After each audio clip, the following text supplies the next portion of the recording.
Puputulin natin ang dulo ng steel deck para maipasok ito sa nakatapat na bakal na poste.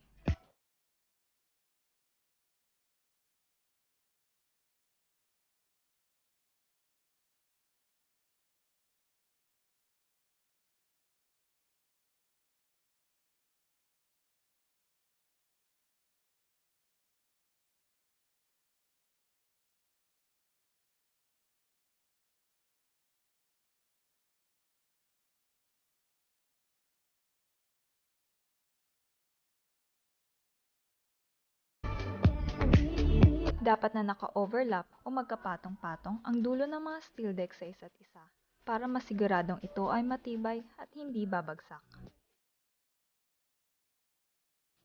Para magkabit ang dalawang steel deck, huwag kalimutan na pakuan ng concrete nail o i-welding. Sunod, iispatan natin ang dulo ng steel deck para ito ay naka-fix o hindi nagagalaw kapag nagbuhos.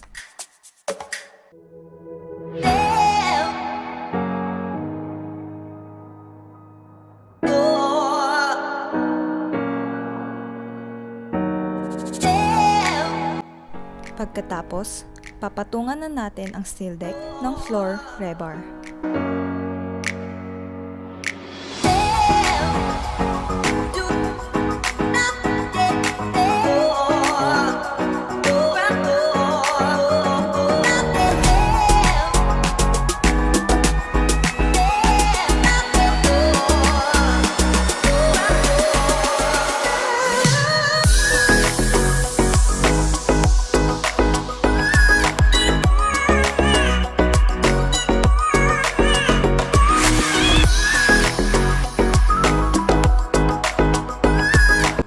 Mahalagang lagyan ng concrete spacer blocks para hindi nakadikit ang rebar sa steel deck.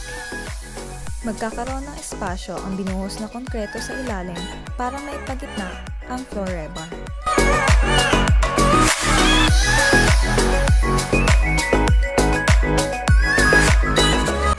Magtayo na rin ng mga CHB dowels para malaman ang mga partition.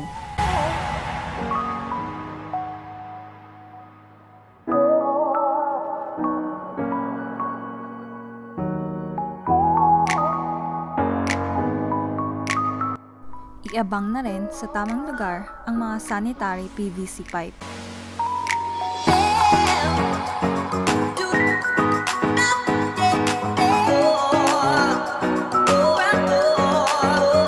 Pagkatapos ng lahat ng ito, ay maaari na tayong magbuhos ng konkreto.